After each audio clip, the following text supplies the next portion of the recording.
မျက်နှာရာရေကြီးရင်းနှောပါပြီ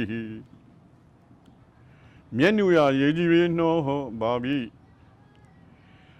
တော်ဟေဝံတောင်တလျှောက်ဟုမာလာဝါရံကိုလွှာလို့တောက်ရှာကြတယ်ကွယ်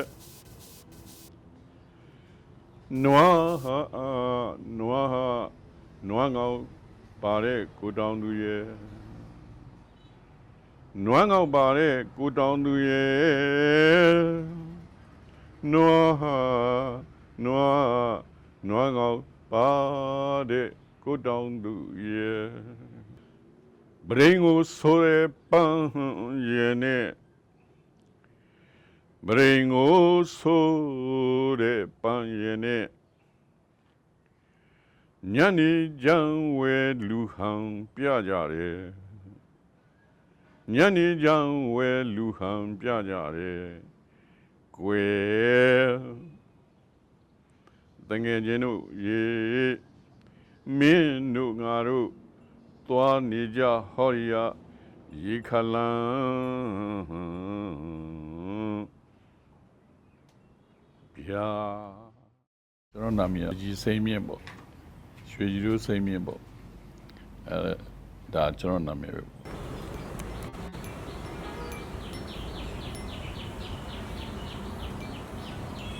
ကိုစိမ့်မြင့်ဆိုတဲ့လူမွေးလာတာတော့ကျွန်တော်တို့ဒုတိယကမ္ဘာစစ်ကြီးပြီးခါနီးမန္တလေးမြို့သူမြို့သားတွေစကိုင်းတောင်ရုပ်ဘက်မှာခိုးလုံးနေတဲ့အချိန်စစ်ပြီးခါနီးမှာပဲကျွန်တော်အမေကစကိုင်း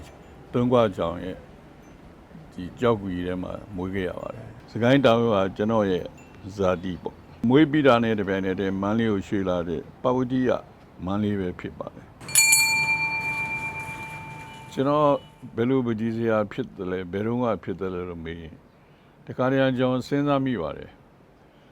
ငါအရင်ဘဝတုန်းကမြန်ပကြီးစရာဖြစ်ခဲ့သလားစဉ်းစားမိတယ်အကြောင်းရှိပါတယ်ဘာကြောင့်စဉ်းစားလဲဆိုတော့ကျွန်တော်ကမွေးကလေးကအယောင်အဆင်းနဲ့မွေးလာခဲ့တဲ့လူဖြစ်ပါတယ်ဥပမာဆိုပါစို့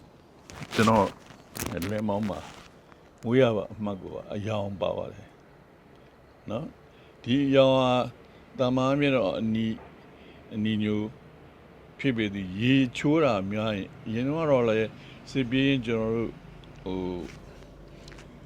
ဒီသုံးခွာကြောင်းနေ AR မြေထဲမှာအမေကရေချိုးပြီးရပါတယ်ကျွန်တော်လည်းငယ်စဉ်ကရာနာတွေအဲ့ဒီကာလတော့ပေါက်တော့ရာနာတွေပြောင်းအောင်လို့ရေစင်းချိုးပြီးရဒါကြောင့်လဲကျွန်တော်ငယ်နာမည်ငကျွဲလို့ငယ်တုန်းကအဲ့လိုကျွဲကြီးပေါ့ကျွန်တော်ကကျွဲကြီးဖြစ်တော့ကျွန်တော်နောက်မွေးတဲ့ကျွန်တော်ညီကခဲကြီးပေါ့အဲ့တော့ငကျွဲငခဲနဲ့ကျွန်တော်မိဘတွေရဲ့ဒီရောင်းဝယ်တွေမှာဝင်ပြီးတော့လူလားမြောက်တဲ့အချိန်မှာဝင်ပြီးတော့ကျွန်တော်တို့ကကျွဲကြီးရောခဲကြီးရောပေါ့လေမိဘတွေရဲ့အိမ်ဆိုင်တွေကိုဆိုင်ဖွင့်ပေးတာတို့ပစ္စည်းတည်ပြီးတော့အမေကအဲ့အချိန်မှာဈေးကျအလျက်တုံးမှာအဲ့ရုံမှာဒီရှင်လောင်းပန်းတွေလုတ်ပါတယ်ရှင်လောင်းပန်းတွေလုတ်တဲ့အတွက်ညတိုင်းဆိုလဲရှင်လောင်းပန်းတွေလုတ်တော့ကော်လေးတွေတုတ်ရွှေကြီးငွေကြီးလေးတွေဖြူအမေကဘူးနွယ်လေးနဲ့ရှင်လောင်းပန်းပုံလေးတွေဒီငှက်ပုံလေးတွေမျိုးစုံလေးလုတ်ပြီးတော့ညတိုင်းကြတော့မိခင်မှာအဲ့ဒီပန်းတွေကော်တုတ်ထားပန်းတွေ6အောင်ရွှေကြီးငွေကြီးဖြူထားတယ်အမေရဲ့ဒီဘူးနွယ်နဲ့လှုပ်တဲ့ပန်းကွေပန်းညွန့်ပန်းတန်းလေးတွေကလည်းအဲ့နာမှာပဲထားတော့မိခင်မှာတော့ရေနံကျွန်တော်အဲ့ချိန်ကလျှက်စိတ်မီမရှိတော့ရေနံကြီးမိခွက်ပေါ့ရေနံကြီးမိခွက်ကတကယ်ကိုကြာတဲ့ခါကျ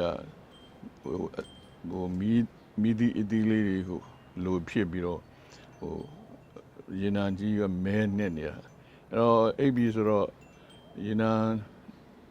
ဒီမိကွက်ကိုမှုတ်လိုက်တာနဲ့တပြိုင်နက်တည်းအဲ့ဒီညအမောင်ထဲမှာမိခင်ရွှေရောင်ငွေရောင်တလက်လက်နဲ့ပူဆုံးကျူးတွေလိုဖြစ်နေတာပေါ့လေအဲ့ဒါလေးကလည်းကျွန်တော်တို့ငယ်စဉ်ဘဝတစ်ခုမှာမမိနိုင်တဲ့ကျွန်တော်တို့ညစဉ်တွေ့ကြရတဲ့ညတွေမှာလာမင်းမသားတောင်းအမေရဲ့ ရွှေကြီးငွေကြီးလေးလင်းလက်တောက်ပနေတာကျွန်တော်တို့တော်တော်ကိုပျော်ခဲ့ရပါတယ်